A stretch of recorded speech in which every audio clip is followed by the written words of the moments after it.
course, I'm not seeing anything too clearly right now, am I? I mean, how could I, after 21 years of ironing your shirts and typing your papers and smiling incessantly at faculty teas and wheeling magazines around the hospitals, performing miracles with star-kissed tuna, cheering an ever-changing blur of students through their baseball, their basketball, their hockey, their basketball, and their baseball, and their hockey, and their football, and their basketball. Season after season, nothing ever changes.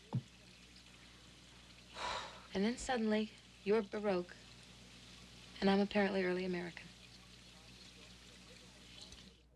Shirley MacLaine and Anthony Hopkins going through a midlife crisis and a change of seasons. That's one of the new holiday movies we'll be reviewing on this edition of Sneak Previews.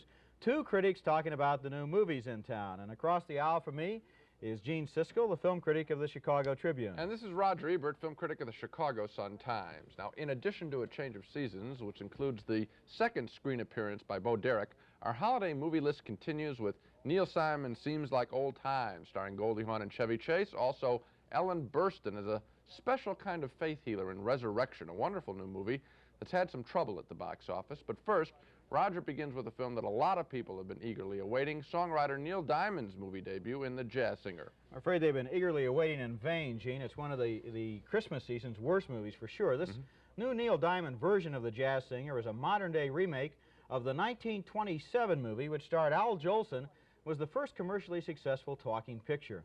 Well, what nobody seems to remember is that the 1927 movie was pretty bad. It was a hit because it had a new gimmick, sound. And I'm afraid this 1980 remake is so much worse, it might have benefited from the introduction of silence.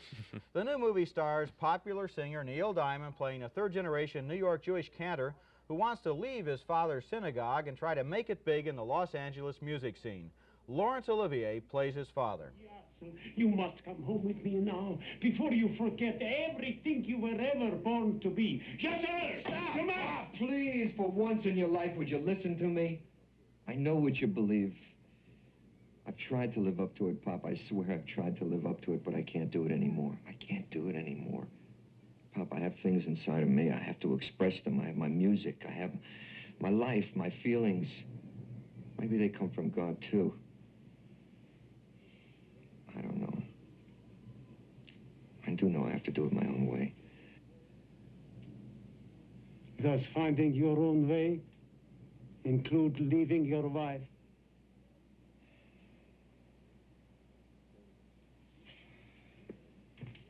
What did she say to you? She didn't have to say anything.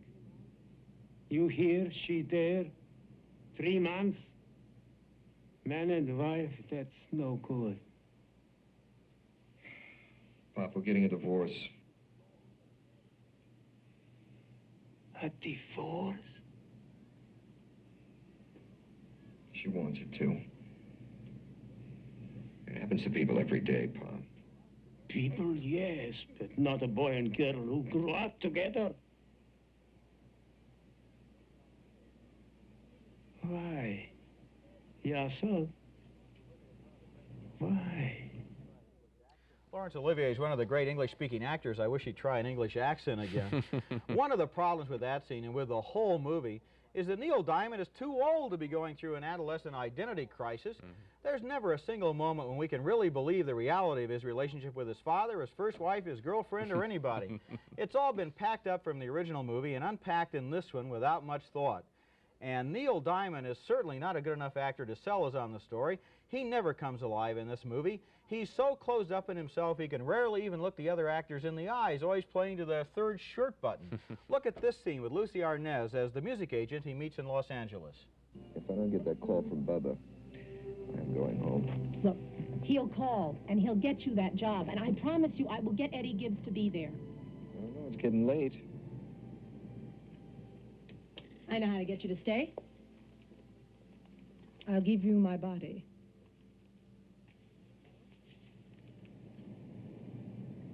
Hello?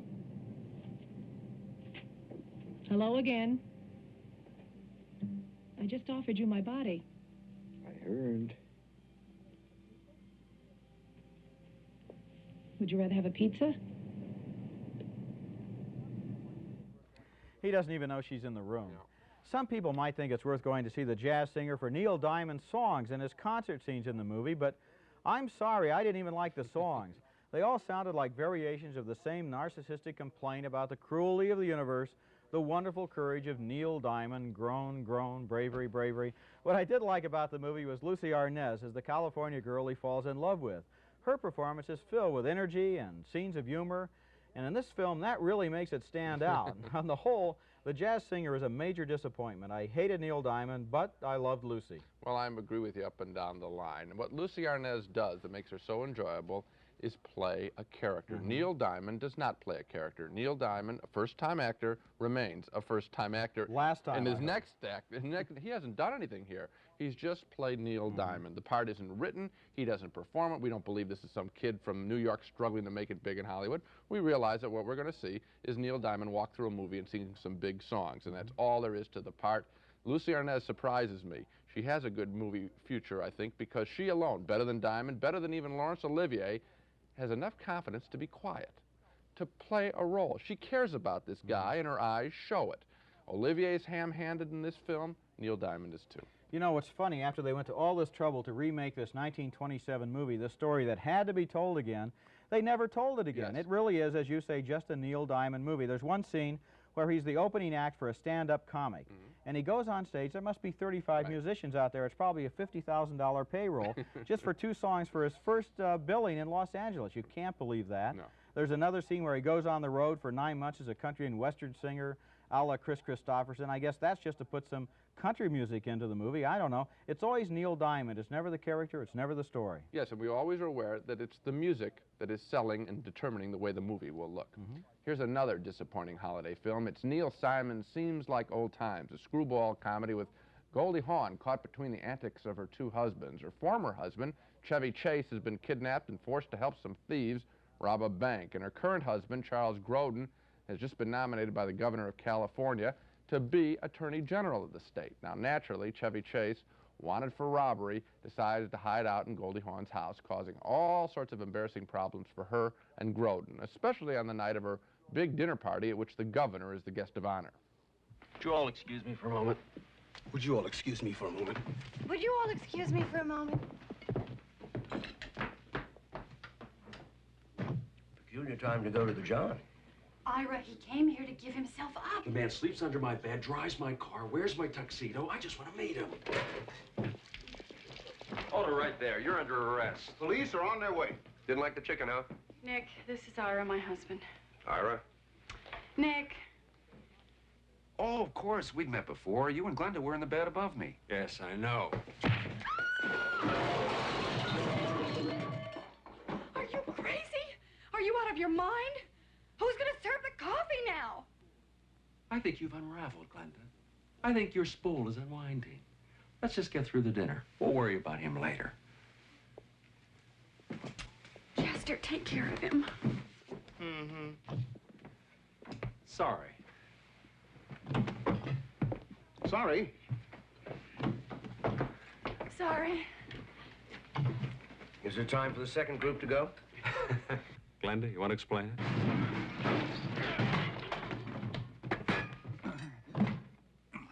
You rang, madam? Oh, brother, it's all so forced, so predictable. A gag here, a gag there, Chevy Chase falling down again and again. The characters aren't fresh. And unlike the screwball comedies of the 30s and 40s, those grand old films which constantly astonished us with their comic inventions, there's very little that's surprising or off the wall in this movie. Seems like Old Times is more like a TV situation comedy, with Goldie Hawn predictably expressing shock with her wide eyes, Chevy Chase doing his pratfalls, and Charles Grodin acting as always like a stuffed shirt. Absolutely no surprises here, and that's fatal to a comedy. Once again, we're in agreement. I was really disappointed by this film, and by this whole Christmas season, with a few exceptions. Yeah. You get these movies that come in, they have the great title, the Neil Simon over the title, the great cast. Yeah. You think this could be funny. You walk in, there are a couple of laughs, you're all set up, and then it's just the machine turning out the jokes.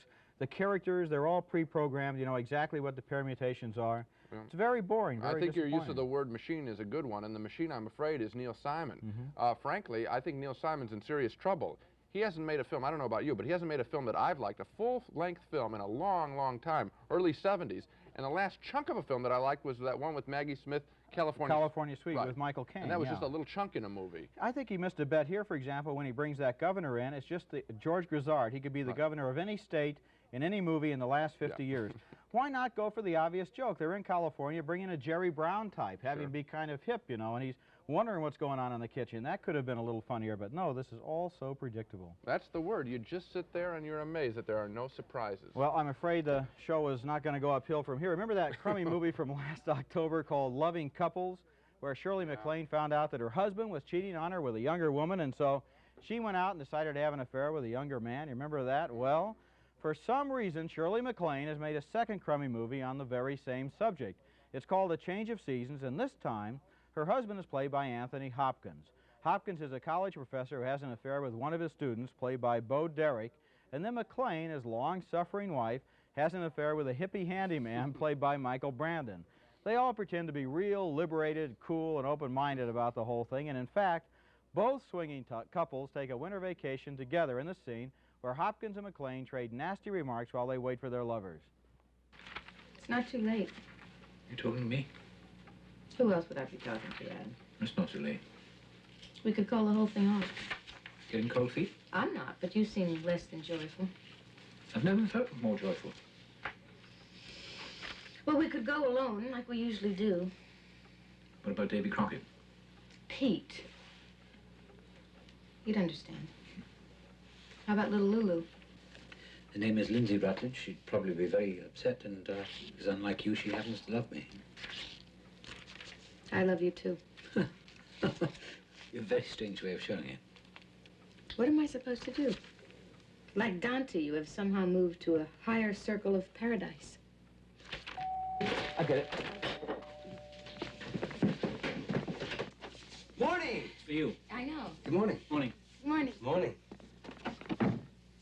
Morning. Cold hand? I have a warm heart. You park your Huskies good? Actually, I have a pickup. Hi, come in. Hello, Karen. Hello. Lindsay Rutledge, hi. Lindsay Rutledge. Well, it's so wonderful to meet you. I've been wanting to meet you for a long time. Is that a fact? Why is that? We have so much in common. What? Adam. Yes, Adam is common. Ha ha ha, very funny. He's like this in the morning. I'm sorry. Of course, you know that already. Hi, I'm Pete. Lindsay Rutledge, hi. Hiya. He's very nice. Him? Sure he is. Terrific. No four human beings in the entire history of the world, in the entire history of the human race, in that situation ever said anything like that. Yep. A Change of Seasons is a completely ridiculous movie in which everybody stands around in the middle of impossible scenes like that one, trying to survive that awful dialogue in one piece. People don't talk like that. This movie is being promoted with a hot tub scene showing Bo Derek in the nude. Well, that scene is in the first 3 minutes of the film. It is the first 3 minutes of the film, and it has nothing to do with anything else in the movie. All it proves is that Bo Derek looks great when she's all wet and jumping up and down in a hot tub. Well, since she already proved that she looks great all wet in her first movie, 10, I think it's time she moved on to greater acting challenges. Well, as you point out, since there's nothing else in the movie, let's deal with that Bo Derek issue right away. You know, this reminds me of a time I went to a carnival in Indiana, and they had a big sign out in front that said, "The man with the world's largest foot." You walk in, you pay your quarter or whatever it is, there he is, and you walk right out, and bang, it's over before it happens. So people are going to get roped into this picture, see Bo Derek nude again, it's over in 3 minutes, and you're gone. I mean, this is a classic carnival ripoff. There is nothing else in the film. Shirley MacLaine giggles halfway through this picture. I don't know what's going on in her career. I don't know why she would take a part like this. Anthony Hopkins, since he has nothing to do or a real character to play, you just notice his sotto voce mannerisms. Very bad. You know what stuck out for me in this movie was the way they desperately tried to give characterizations to these people who had no real existence at all. For example, the Michael Brandon character, he has one speech. His parents were crushed by a semi-trailer truck. Then he moved to the North Woods. Then his family was wiped out by insecticides, you know. Then while we're crying over him, then we get another character, Bo Derek's father. What do they give him to make him seem like a character? He walks into this swinging weekend with a suitcase full of lobsters. It's just, it's totally, yeah, I thought, what's he doing with those lobsters? I mean, it has nothing to do with the scene. Yeah, these are, again, not real people. A very mechanical movie, just that hello, hello, hello, that kind of thing, not real people. You're right. At last, a good movie. At Our last. next film is something quite special because it's a wonderful motion picture. But because of its subject and its title, it's having some trouble at the box office wherever it plays. The film is Resurrection, starring Ellen Burstyn as a woman who suffers a near-fatal car accident. In fact, she's clinically dead for a few minutes, and while dead, she has one of those visions of heaven, a pleasant vision, bright lights, and all of her dead relatives and friends at peace. That experience, needless to say, affects her profoundly, and Burstyn develops a special talent from it, an ability to heal, to work genuine miracles, to heal the lame through the power of love. She doesn't heal through a traditional appeal to God. She just speaks of the power of love, and that gets her into all sorts of trouble in her very conservative religious town. Another problem is her strained relationship with her father. Even though he's dying, he still refuses to make peace with her. Daddy, you drove us all away from you. All of us. Mama into her silence, where she stayed until she died of grief. Sam to Vietnam, where they killed him.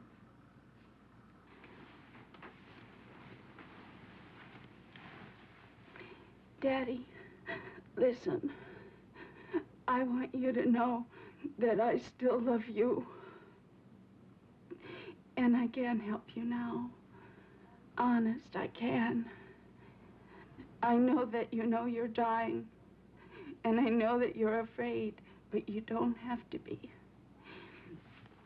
See, when I had that accident, I died. I mean, just for a few minutes. But I saw it. And it's beautiful. It is. Everyone's there. Mama and Sam and Joe, and Mr. Condon, the grocer, and Mr. Stratton. Do you remember him? And Daddy, there's music, bells and chimes, and you begin to feel like you understand everything, and you don't feel your body anymore. And there's this light, and it's so bright and loving, and you can feel it reaching out for you. And everybody that's there, Mama and Joe and Sam, everybody is helping you do it. And then pretty soon, you begin to understand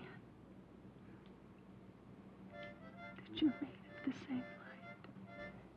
It's rare that you see in an American movie that kind of emotional power these days. Burstyn is run out of town because she doesn't kowtow to the religious zealots there. She refuses to credit her miraculous powers to God. But before she leaves town, she and her ailing grandmother have a final heart-to-heart talk. Goodbye, cousin. Bye, Kathy. You take care, you hear? You too. You all go on. I want my goodbye private.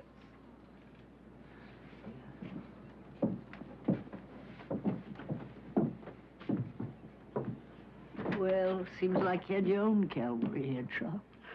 Seems like. They let you see him? He didn't want to see me.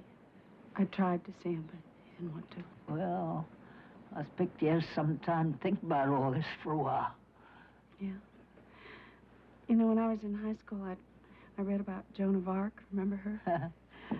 I was just thinking how crazy everything is, that she was burned for hearing voices, and I was almost got for naught. Can't win for losing, huh? You ain't lost nothing. God bless you, Chuck.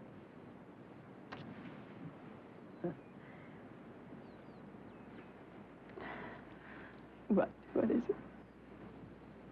Well, I just got this here feeling this will be the last time we saw each other. In this world, anyways. Well, you saved me a good place on the other side. I'll save it. I love you, Grandma. Yes. That's it, ain't it? If we could just love each other as much as we say we love him, I expect there wouldn't be the bother in the world there is. I expect. This film doesn't chicken out and back away from strong emotion. A lot of the film is just like that scene, deeply sincere, very emotional. That remark about loving other human beings as much as we profess to love God, that's at the heart of this film's provocative message. It's a refreshingly emotional story, beautifully acted by Ellen Burstyn, and yet it's proving to be a difficult film to sell to audiences, and that's too bad. However, some good news. Universal Pictures, which is distributing the film, is planning, we hear, a new campaign to promote the movie. And in the next couple of months, Resurrection will be making its way around the country. I think we both recommend it, and we recommend that you look for it. I sure do. Do you remember that film a couple of years ago, or maybe a year and a half ago, called Beyond and Back? Yeah, it was one of our dogs of the week. Right, a terrible exploitation picture about people who said that they had died briefly and gone out of their bodies, had spiritual experiences, came back, and now they had trouble grabbing doorknobs and things like that. Just ridiculous. Here is a serious, constructive, human, caring, loving film on the same subject. It's so rare to find a good American movie on issues like death and caring for other people and trusting them, and it was just refreshing for me to sit there and watch this film and experience it. What I found particularly refreshing is, you know, they could have wrapped themselves under God's mantle. I mean, they could have really got involved in that traditional explanation of religious explanation. Instead, what they do is really provocative. Just like the grandmother says in that scene, if we would love each other as much as we profess to love God, maybe that would be God's will. That's the implication. You know, Hollywood makes a lot of godless films. I think that's what you were saying, that it's rare that we get a subject material like this. This is a very courageous film, well told, and provocative, not traditional. I'm impressed. I hope that Ellen Burstyn is at least remembered at Academy Award time for a nomination for this performance, and I'm glad that Universal Pictures is going to make up a new campaign and bring it out again. It's probably going to be hard to find. It'll play in different markets around the country at different times, but it's sure worth looking out for. Well, here's some films to look out for, but for a whole different reason. Spot the Wonder Dog, time for Dogs of the Week, where we each pick the week's worst movies. Well, Gene, my dog this week is called Invincible Devil, or at least the print I saw was titled Invincible Devil. What the movie is really called is anybody's guess. You know you're in trouble when you walk into the theater and the movie starts with a hand-lettered title card that's flashed on the screen while they play the same music. They usually play for that sign that says, "Ladies, hang on to your handbags. Your cooperation will help lessen their chances of being lost," right? After the title came off, the movie announces, "This is the first film ever made in stereophonic sound." Now, that would have been more impressive if the movie had been made in stereophonic sound, but it was not. Apart from that, Invincible Devil is another interchangeable kung fu movie with one new twist. At one point, the hero is attacked by 6 guys who clang cymbals together in his ears. Now, if they'd been in stereophonic sound, they might have been invincible. Good addition there. Well, let's ring out the old year with my dog of the week, New Year's Evil, yet another mad slasher movie. This one is particularly cruel, telling the story of an irate husband who seeks revenge on his show business wife by terrorizing her on New Year's Eve as she hosts a punk rock midnight special type show. He threatens to kill a different person on the hour as each of the nation's time zones celebrates the new year. A nurse is stabbed repeatedly in the chest. 2 other women have their throats slashed, their breasts slashed. Finally, the creep hangs his wife in an elevator shaft. It's a horribly gruesome movie. Now, a couple of years ago, when we came up with this idea, Dog of the Week, we thought it would be kind of fun to knock off a couple of lousy films each week. And as recently as last year, our Dogs of the Year were pretty funny, but not lately. And for that, our regrets. In 1980, as we've said many times on this show, part of the movie industry has turned awfully sick. And our Dog of the Week feature, with pictures like New Year's Evil, sometimes gets transformed from a couple of laughs into a depressing warning. Let's hope that the new year brings us some silly bad movies and an end to all this cruelty. Hear, hear. And so much for the dogs. Now let's take another look at the main movies on this program. The Jazz Singer stars Neil Diamond in the story of a middle-aged musician's adolescent crisis. Both Gene and I thought it was ridiculous and unbelievable, except for Lucie Arnaz's good performance, so we both vote no. We cannot recommend you see The Jazz Singer. Seems Like Old Times is the new Neil Simon comedy with Goldie Hawn and Chevy Chase. We both thought it was a tired old ripoff of classic screwball comedies, had 1 or 2 funny bits, but that's all, so 2 no's for that one. A Change of Seasons stars Shirley MacLaine, Bo Derek, and Anthony Hopkins in a change-your-partner sex comedy that is incredibly idiotic. 2 very, very strong no votes for that one. But finally, we both admired Ellen Burstyn in Resurrection, the story of a woman who can heal through the power of love. This is a very special film, and we both strongly recommend you look for it when it comes to your town.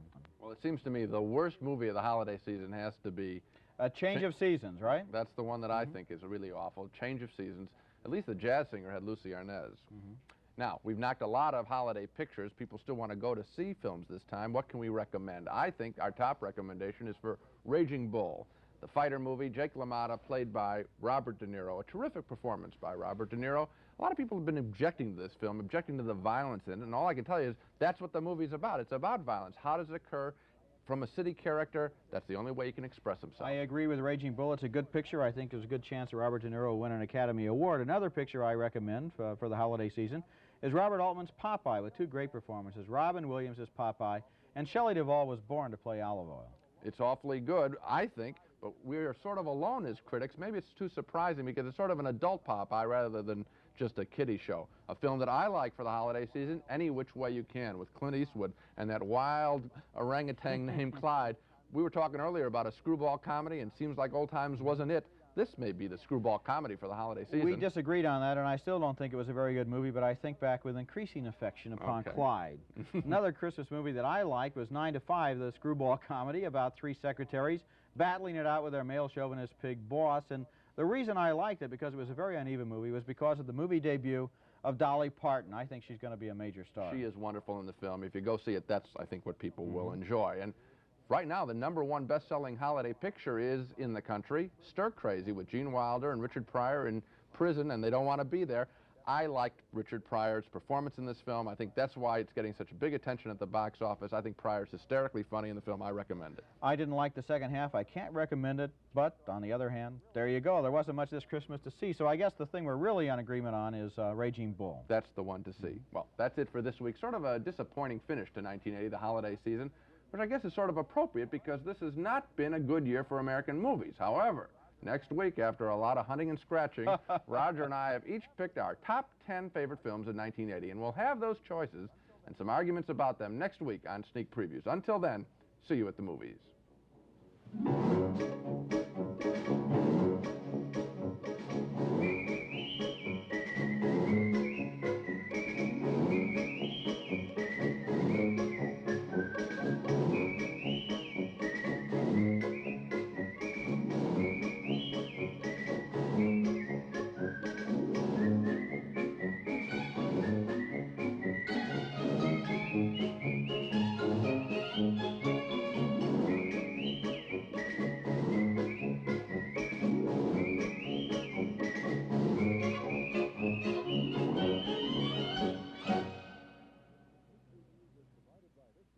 Funding for Sneak Previews was provided by this station and by other public television stations.